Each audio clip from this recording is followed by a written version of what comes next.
Hola, how's everybody doing? ¿Cómo están? Acuérdense, están en Miami, no speak Spanish, don't talking to me, in Miami, okay? Okay, esta es una pelea de una semana muy especial, muy grande para ti. Now, hey, Jorge, Fight Week in Miami, man. Star of the sport, been in big fights, but Fight Week in Miami, does this one feel a little bit extra special for you? In so many ways, Angles. I feel redundant saying this, but I was here at that UFC event live, my first live event ever 20 years ago. I was 17, about to turn 18, so that means I could become a professional. So I didn't know all the details of it, but I knew what this lifestyle would entail, you know. And I was at the event, the nostalgia of seeing all these fighters I've been fucking dissecting and studying since I'm 11, 12 years old, because that's when the sport caught a hold of me and consumed me. So it took a while, and then after that left all that euphoria, and I was able to like analyze what was happening and the speed and the techniques and the movement and the endurance. I looked over to my boy and I said, man, not only can I do this, but I'll bring the show eventually one day here. That eventually took 20 years, so it took me a little bit, but we're here. And a month after that UFC coming here to Miami, I literally turned professional, had my first bout. 50-something fights later, and 20 years, I'm still here, you know, so I can't totally describe what it feels like, but at the same time, I can't let that get to my head because it's just another fight, you know. When I went into Korea and I got in a plane and I went to a hotel and I fought, it was the same thing that I'm going to do now. If I let myself get ahead of myself and start thinking all this other stuff, things, you know, might not go as well, so I just got to stay cold, calculated, and violent. That's kind of what I want to ask you next. I mean, is that almost a challenge for you, right? Because I know you want to, you want to balance your time out here, right? I mean, you're a star here. You want to give people a show. You got business. I mean, you got a lot going on in Miami, right? And I know you want to soak this moment in also. But is it almost difficult to strike that right middle balance to make it just another fight? I'm just greedy, man. You know, the last month I've been extra greedy. I'm sure everybody's gonna be like, I could imagine, but believe me, you can't imagine how many ticket requests. People everywhere, you know, it's a lot, and the show hasn't come in 20 years, so it's a lot. There's not even fans of mine, just fans of the sport that live here, that are combat addicts like me. Like, thank you for bringing the show here, you know, blah blah blah. So it's a lot, but at the same time, I'm just selfish right now. It's just I got to fight, and that's it, you know. Whether it was in England, Russia, South Korea, it's a fight, you know, and that's what I'm there to do. As far as what Gilbert presents in the cage, I mean, we know what his game is. I mean, I guess where do you rank him in terms of, the dangers that he presents to you, and how challenging is this matchup for you? Definitely a beast on the ground. He's not the best at getting the fight to the ground, and definitely hits hard and throws with bad intentions, but he's not the best at setting it up. He's not the best at making traps, at playing with the distance, at really jotting down at that distance. So I would rank him dangerous in both the stand-up and the ground, but also at the same time a very fitting style for myself, you know. Nice. Last thing for me, I mean, obviously there's a lot of talk about the welterweight title picture. I mean, are you letting yourself think about that at all, or do you have to be careful not to? Because obviously you have a great history with the champion. It would be a phenomenal matchup, but we kind of know which way Dana has mentioned. I mean, are you thinking about that whole scenario as you enter this fight week? I never underestimate anybody that has 2 hands and 2 feet, but I don't stop thinking about also that after this fight, I'm going to England. I'm going to use that belt to beat it over Leon's head and then come back to this great country and defend that belt. So it's not something that I don't think of. It's in the back of my mind, definitely. But first is Gilbert. Eliminate him in an impressive fashion, and there'll be talk of nobody else fighting for nothing else but me, you know. Last I checked, UFC's a pay-per-view selling business. Bitch-ass Colby ain't never broke 300,000 pay-per-views in his life except when he fought me. Leon's not a pay-per-view draw. All of a sudden, they're just putting on events to put him on? I don't think so, you know. So as long as I do my job Saturday, everything else will fall into place. Jorge, you're a promoter now, so were you kind of surprised as a promoter that Dana was so adamant Colby's getting the next shot before this fight had even played out? Because he could say, well, we'll have to see, and then that builds this fight even more. I think they're just setting the pedestal way higher for me, man. They just want me to do some epic-ass game-bred Miami shit, you know, on Gilbert's face, and then that's it, you know. The tidal wave of that night is going to foreshadow anything else that I think is going on. You know, obviously I'm going to be rooting and advocating for myself over everybody, especially this fucking cop-culling, cupcake-eating ass bitch, but, you know, that's whatever. It's kind of a weird one, right? Because here we are, we're talking about, hey, spectacular knockout, title shot. But then you said yourself in the countdown show that, hey, if you can't beat Gilbert, that might sort of show where you are in the sport currently. So would you consider this a crossroads fight, or would you consider this a stakes are high fight? What are you looking at this fight as? It's not no diss on Gilbert or nothing. I just feel like throughout my whole career I would always match up very well with him, and at any point in my career I could beat this guy. Stylistic, of course, and I am coming off 3 losses. One of those losses had rather interesting circumstances. I took a fight in 6-day notice. I flew all the way to Abu Dhabi. I lost 20 pounds. And I'm not taking that away from Usman because he still beat me, and he still had to prepare for me in just 6 days. So it's not that I don't take that one into credit, but it's also like those were interesting circumstances. And then I suffered 2 more losses after that. So if I suffer a 4th, it's a lot of evaluation has to take place. So I'm not going in there thinking this is my last fight. But, with the emotions running and all this and that, and 4 losses in a row, I've also been in the sport 20 years. I got 50-something fights. I got more knockouts than these guys got fights. You could go look at my record. I think I got like 17 knockouts right now. A lot of these guys are barely reaching 12, 13 fights, and they're in the UFC in the top 5. So it's a rather long journey, and my body does have a lot of wear and tear on it. Whether I get on the microphone and talk about it like these other bitches do, and this is hurting in my knees, this, that. I got the same injuries. It's just I'm a man. I'm going to keep it to myself. And plus, I'm not going to expose it to the world for the world to know what's wrong or right, I just feel that I just got to go out there and do my job Saturday.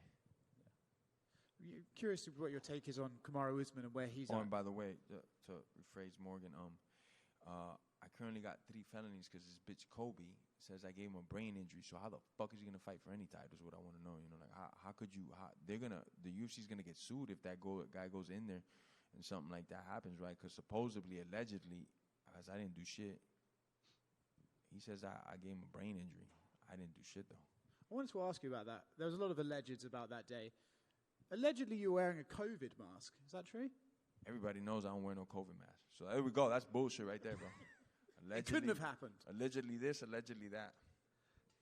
Right here.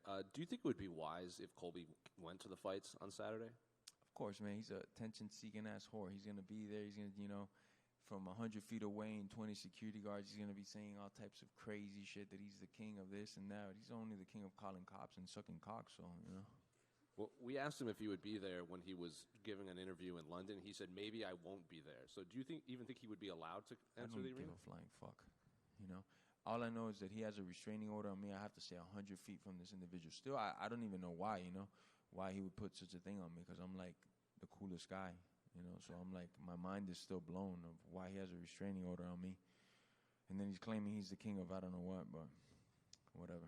And it's been the first time we've got to speak to you since Game Bred Boxing. So as the promoter, how did everything go? Smoothly? Amazing. From top to bottom, amazing. It's the fruition of seeing the card up here in my head, because it all starts up here, Me and my team start dissecting, saying who's going to fight who, this and that. Then it actually gets materialized into paper, and then these contract bouts get sent out, and then actually the card comes to full fruition where it's live to see, and these fights are taking place. It's just mind-blowing. It's fucking mind-blowing. A lot of these fights were better than I thought in my own mind, and obviously I'm going to be rooting for the fights to be at their best, and a lot of these fights exceeded my own expectations, so great event. It's our 4th boxing event. I think it took off amazingly. I just want to open up these doors and platforms so all these up-and-coming, young fighters to come get their money and their shine on. What did you make of Anthony Pettis beating Roy Jones Jr.? I don't think many people saw that coming. It's tough, I could have called it the Pettis or Roy. I felt like Roy landed some good shots. Pettis was definitely more active and landed some great body shots. It was a tough one to call. But yeah, I leaned towards Pettis. I was okay with the decision as well. It was a great decision. Crazy, right? Anthony Pettis beating Roy Jones Jr. Obviously, it's not Roy Jones Jr. of, Roy Jones Jr., because ain't nobody beating that guy. But it was still interesting to see how is this guy that's never boxed going to do against the greatest talent that ever stepped in boxing, Roy Jones Jr. And to kind of look further down this card, you said you wanted to kind of open doors for these young fighters. Raul Rosas is fighting at the kickoff the pay-per-view. He's 18, 19 years old. He wants to be UFC champion by the time he's 20. So what advice would you give to him as someone that's so young in his career? Train. Just when you think you trained a lot, just train some more. Forget about the world. Forget about the outside shit. The sport is very, very demanding, and the only way you fly in this sport is like staying in shape. And how you stay in shape in this sport is not by putting Instagram posts or doing this and that. It's about getting after it. You know, you're in the gym in the morning, in the midday, the night. You find some time to do recovery in between that, and then you repeat that the next day, and then the next day, and the next day, and then you cross your fingers and you hope that all this hard work you put in pays off in the fight. And even then, that's not guaranteed. You know, so it's just, man, put your hard head on, put your mouthpiece on, and get to work. And then this past weekend, it was announced Endeavor bought the majority rights to the WWE. So now WWE and UFC are kind of together. That's a world that you, maybe not WWE, but you had your hand in some professional wrestling. What did you make of that news? I love it. I think it just opens more doors for both. You know, guys over there like Brock Lesnar type cases, you know, my boy AJ Ferrari, guys like that. And then fighters that maybe are done fighting and they want to go over there and earn a paycheck. Hopefully that it's a smooth avenue and there's no like barricades like, no, you're this and you're this. Hopefully it's just, you know, if it makes sense and it fits, they make it happen. And I love it because fighting is not, it's not the easiest way to earn your living, you know, out of all the jobs in the world. You know, two guys are going to walk in and only one guy's going to win. And the guys that win more often, they'll get a little bit of money, but not guaranteed money either that you're going to be set for life. A lot of these guys, when they're done fighting, they have to pick up jobs. They have to do something else after, whether it be a coach or own a gym or whatever it is that they were doing before fighting. So for them to have that avenue to now be able to fight, and hopefully the UFC and Endeavor can make it easy for them to transition once they're too old to compete and fighting and going to WWE, the right guys that could make the fit in the right girls, I love it. Final one for me, how do you see the main event playing between Izzy and Alex? Man, I'm a fan of both. I've always liked Izzy's style, man, the way that he moves, the way he fights, the way he carries himself in there. But Pereira's like the Terminator from hell, bro. Like, this guy just doesn't take fucking no for an answer. He has unreal fucking power. And it's hard to bet on Izzy because he's lost 3, and 2 of them are by knockouts. It wasn't like, you know, a lot of them are competitive. One of them I did think was highly competitive in the kickboxing match. So that being said, I feel like they just fought too, like, last week, you know, so is that still fresh in Izzy's mind? Can he put himself in the right spot? I think he can, because Izzy's a hell of a competitor, man, and he shows up and does his thing. But conventional wisdom would say I'm going to lean with Pereira, you know. Well, kind of going off of the quick turnaround, you had said you thought maybe Usman came back too soon after getting the head kick. Do you think Izzy's coming back too soon after getting knocked out? I think Izzy's a special talent, you know. But yeah, a big part of me does believe that, you know, and I come, my trainers are a little bit more old school, where they want you to take a minimum of 6 months to a year after a knockout loss to let your brain heal, let your mind get right, let your spirit get back in the right place. So I don't know, you know, I would say a little bit early, but Izzy's Izzy, man. He's the dude that if somebody's going to do it, it's probably going to be him. Jorge over here. Mr. 305, man, Yes, what's sir. up? What's up, Sports man? betting legalization in Florida has been a huge topic. Curious on your take and whether it's something that needs to get legalized in Florida. Online betting? Sports betting. Sports- Sports betting in general. I think so, right? Like, why not? You know, I think they're probably just working out the kinks on how to tax who, what, and where, and that shit will be up and running for everybody. It just makes sense. I mean, it's part of the culture. Facts. Speaking of betting, you're the biggest underdog you've been, and Yes, you're in sir. front of your hometown in Miami. Yes, sir. Do you embrace this opportunity as the underdog? Oh, we're gonna clean Vegas out. You know, and by we I mean all of you, because I can't bet on that, as we all know. But a lot of you motherfuckers are gonna clean Vegas out. It won't be the first or the last time I clean Vegas out. I've cleaned them out many fucking times and cashed out. Not me, but individuals. So we're gonna clean fucking Vegas's clock right now. And I love to do it, man, because they're the pros and I'm just some Joe, right? So let's do it. And last one. Drake has been known to put some big money bets on you. Have you heard anything about him betting on you again this weekend? I heard he betted his soul. I'm joking, man. I don't know. I have no idea. Drake does put massive bets, man, and I love it that he shows that support and that he would even like broadcast it, like, "Hey, man, my money's on so and so," because there's nothing more real than put your money where your mouth is, right? So shout out to Drake for ever believing in me and thinking of me, and just the amount of exposure I get from him watching my fight and placing on me. It's crazy, man. Yes, sir. Jorge, back here. A couple questions in Spanish, do you know? Sí, señor. Bueno, estamos aquí en Miami, aquí se habla español. ¿Cómo te sientes? Si tuvieras que describir las sensaciones que tienes en este momento por pelear en Miami, ¿con qué sensación lo describiría? Bipolar, sería la primera palabra, mi hermano. Tengo que ser un asesino frío como he sido mi vida entera, cuando he ido a Japón, cuando he ido a Costa Rica, cuando he peleado en todas las partes del mundo que yo he peleado, no importa quién estaba enfrente, lo único que importa es la persona que está enfrente mía y las emociones como yo la controlo. Una gran parte de eso es haciendo esto ahora cuando yo peleé el sábado. La otra parte es, tengo que dar un show para la ciudad mía, pero tengo que hacerlo a través de peleando y mantenerme frío como un asesino. Como te dije, bipolar son las emociones. ¿Cómo esperas que sea ese recibimiento de la arena? ¿Estás emocionado por lo que puede representar la gente? Una arena que te viene prácticamente a apoyar a ti, porque si bien Gilbert también vive aquí en Florida, no se compara el hecho de que te criaste aquí, que saliste de la calle de Hialeah y ahora estás aquí en la arena más importante de la ciudad. No se compara absolutamente en nada. Eso va a ser como 9 años y el 4 de julio combinado con un poco más, la gente va a aprender el cielo. Y yo creo que se van a volver locos, va a ser como una bomba, fue estallada ahí. Y eso me va a encantar, yo voy a coger toda esa energía, la voy a absorber, pero como un caballo, voy a tener mis blinders on y a competir.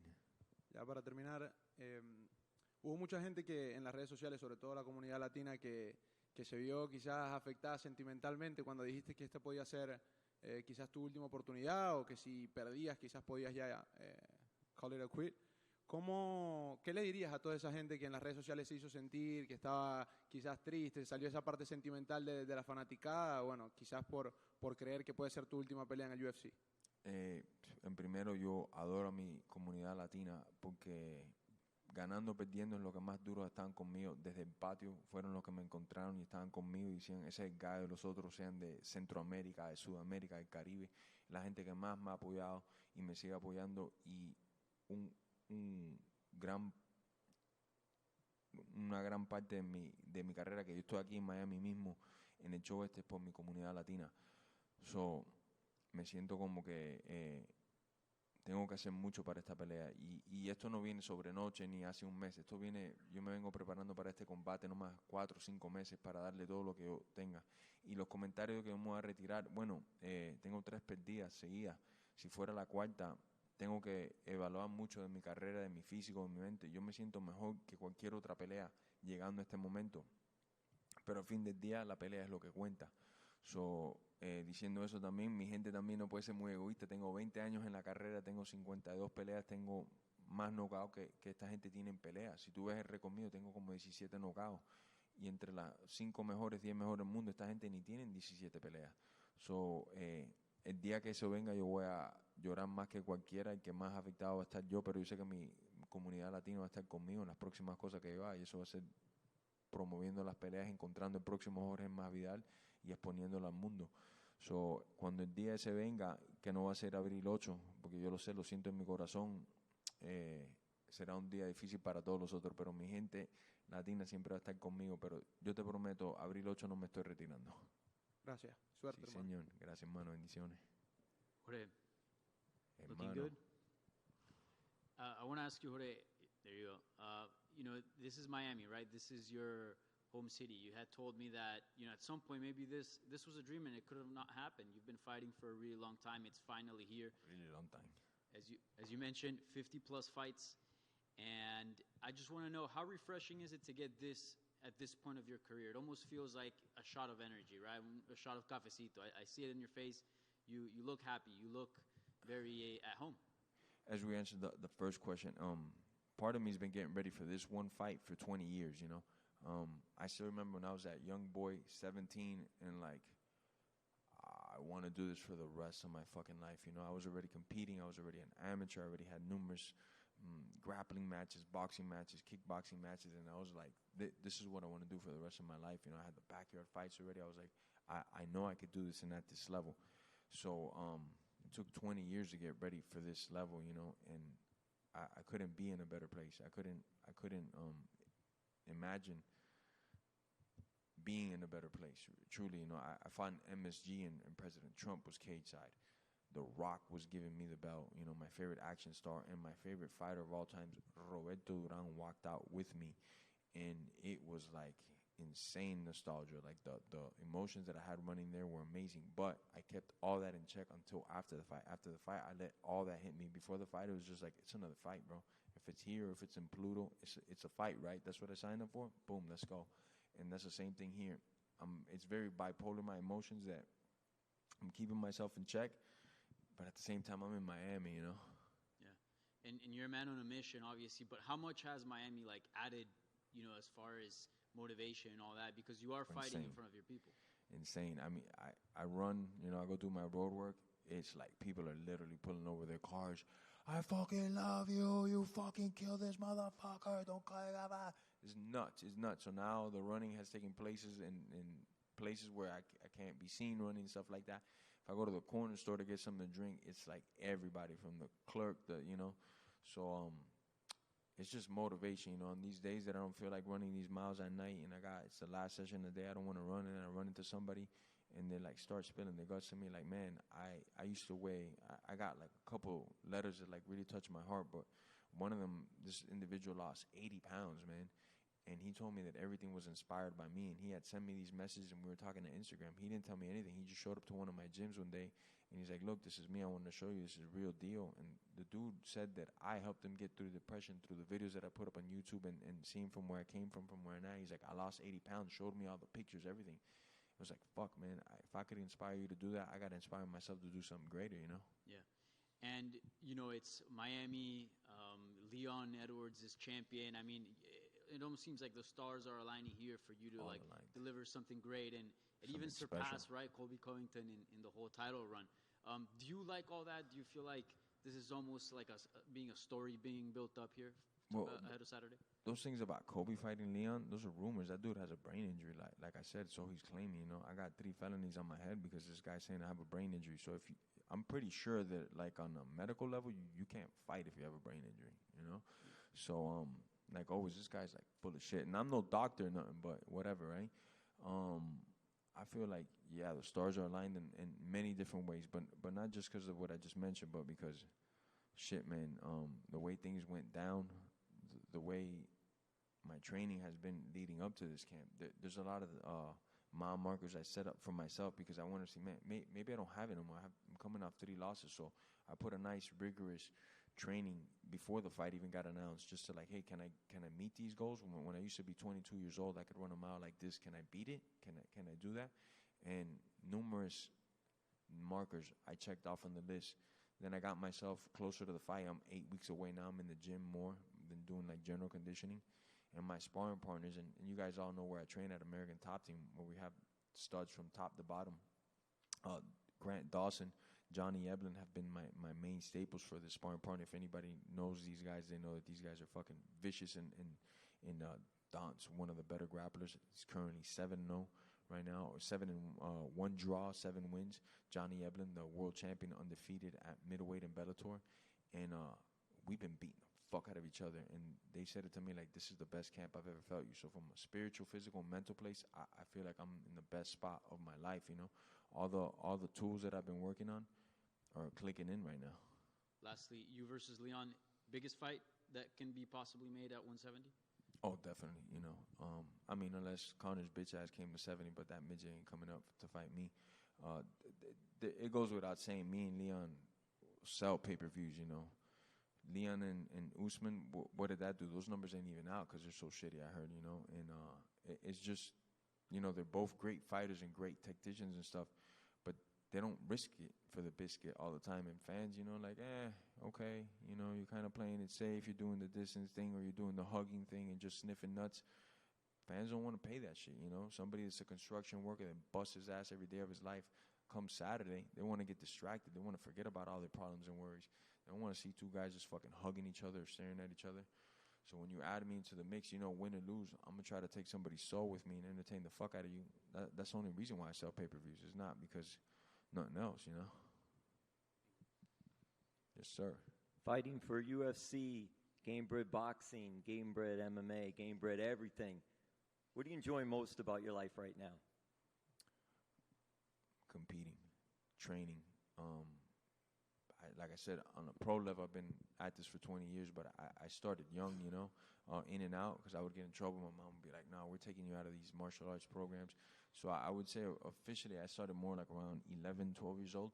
But since like 7 years old, I was in this, and you know, I feel like it keeps me young, it keeps me hungry, and it also humbles me a lot, you know. The promoting has been amazing. I've been doing it now for like 3 years, and it's been times flying doing the promoting because it's so fun. Though there's roller coasters in that too. Main event getting hurt 2 days before a fight. Now we gotta like move the whole fucking card around and things like that, and it's a roller coaster of its own. Nothing compares to fighting. Nothing compares to getting ready for that fight. The amount of sacrifice. I've said in numerous interviews before. In every training camp, I gotta push so much. I gotta be a little bit more disciplined, especially now that I'm 38. Back then, I would sleep on the constant 4 to 5 hours and feel great. Now, if I don't get like 7 hours and a half of sleep minimum, I don't feel that good. So now my discipline has gone up, and in my discipline going up, I think I've become like a slightly better person. You know, I'm going to sleep earlier. I'm waking up earlier. I'm doing workouts. I'm eating cleaner, just all for that one and final goal to get my hand raised on Saturday. So fighting to me is still the funnest shit, period. And lastly, for me, do we have any special guest celebrities, athletes that you know of that are going to be coming out Saturday for your support? All of them. All of them. My mom, my dad, my kids, those will be the biggest celebrities in the building. But aside from them, all of them, you know. I'm Miami, and more than anything, it's easy to sell combat nowadays, you know. Who doesn't want to watch a fight, you know? You could be on your way to the Super Bowl or the soccer final championships. A fight breaks out in the parking lot, you're going to stop and turn. Now you're talking about you got badasses that did this their whole life. This is all they train for is combat, and it's here in Miami where everybody wants to be here because we got the greatest city in the world, because we got the greatest policies in the world, and people could live here free. Everybody's here in Miami now, especially since Corona. The whole world got to see, like, man, Miami's a place to be at because of our freedom, our liberty that we give to our citizens here. So everybody will be there. And if they're not there, I mean, they're probably getting it on pay-per-view. Jorge, over here, just one last quick question. Yes, you know, you're the king of Miami, man.